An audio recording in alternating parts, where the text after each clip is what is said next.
New Relight opticals and computerised I clinic. हमारे यहाँ Sarojini hospital के आई स्पेशलिस्ट डॉक्टर अवेलेबल। अपनी आंखों का मुफ्त मुआयना करवाइए। जी हाँ। अस्सलाम वालेकुम नाजरीन, 7H न्यूज सच को रखे आपके आगे। नाजरीन, कार हो या बाइक, आप ओवर स्पीड ना चलाएं, क्योंकि ओवर स्पीड चलाने की वजह से आपकी जान को तो खतरा लायक होता है और दूसरों की भी इसमें जान चली जाती है। क्योंकि कार हो या बाइक अगर ओवर स्पीड होती है तो कंट्रोल नहीं होती है। ऐसा ही वाकया जुबली हिल्स के इलाके में तेज रफ्तार फरारी कार बेकाबू होकर सामने से आने वाली कार से टकरा गई। ये वाकया सीसीटीवी कैमरों में कैद हो गया और ये सीसीटीवी कैमरों की रिपोर्ट कल ही आई है।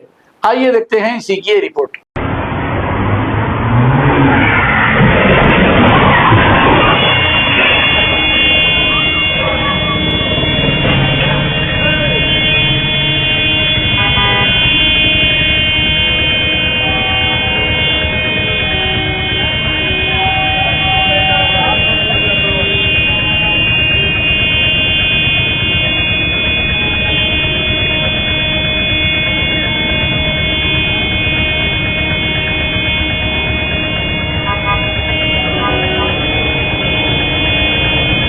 New Relight opticals and computerised I clinic. हमारे यहाँ सरोजनी हॉस्पिटल के आई स्पेशलिस्ट डॉक्टर अवेलेबल। अपनी आंखों का मुफ्त मुआयना करवाइए। जी हाँ। Sun glasses 99 onward, any number glasses from 250 onward, contact lenses any colour ₹99 onward. जो हजरात 60 साल की उम्र से ज्यादा है, हज और उम्रा जाना चाहते हैं, उनके लिए बिल्कुल free number glasses, free home delivery और free eye checkup. New relight optical, Talab Katta, main road, opposite to Baba Bahauddin Dargah. Mobile 9848392127। खबर है शहर की, खबर है गाँव की, खबर है सारी दुनिया की। 7H न्यूज पसंद आए तो लाइक कीजिए, शेयर कीजिए और सब्सक्राइब करना ना भूलें। 7H news.